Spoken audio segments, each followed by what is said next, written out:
కొంతమంది లీడర్లు మాట్లాడుతుంటే ఎట్లా అనిపిస్తున్నదంటే గంజాయి దాగు కొకైన్ తీసుకోనో ఎరాయిన్ తీసుకోనో డ్రగ్స్కు బానిసలైనోళ్ళు మాట్లాడుతున్నట్టే ఉన్నదట.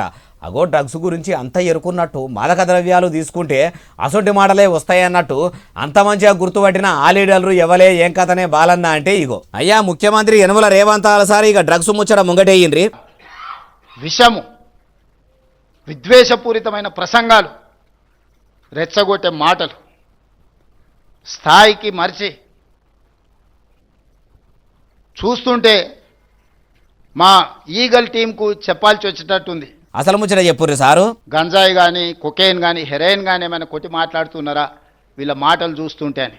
ఎందుకంటే హోష్లో లేకుండా ఉన్నోడు అట్లాంటి మాటలు మాట్లాడతాడు.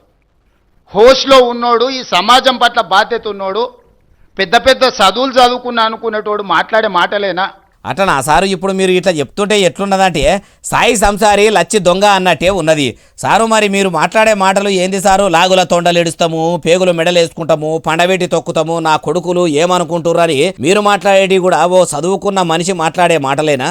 ఒక ముఖ్యమంత్రి పదవిలో ఉన్న పెద్ద మనిషి మాట్లాడే మాటలేనా? మరి మీరు మాట్లాడే మాటలు కూడా ఏది దాగి మాట్లాడుతుర్రో చెప్తే కూడా మంచిగా అర్థమవుతుంది. ఒకరు ఎత్తి పొడుచుకునుడు, ఎత్తేసుకునుడు, అనరాని మాటలు అనుకోడు, మళ్ళా అవన్నీ డ్రగ్స్ కు అంటగట్టుడు. ఏమో సారు మీకే తెలవాలి. ఏనుగుంగా ఎన్ని కుక్కలు మురగై అవన్నిటి పట్టించుకుంటా ఇట్లా పొద్దుపోతే ఏమొస్తుంది?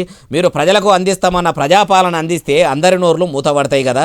అట్లా చేయకుండా ఇట్లా చెప్తే మీ గురించి కూడా మీరే చెప్పకనే చెప్పుకుంటున్నట్టున్నది అంటుర్రు ఈ ముచ్చటిన్నోళ్ళు.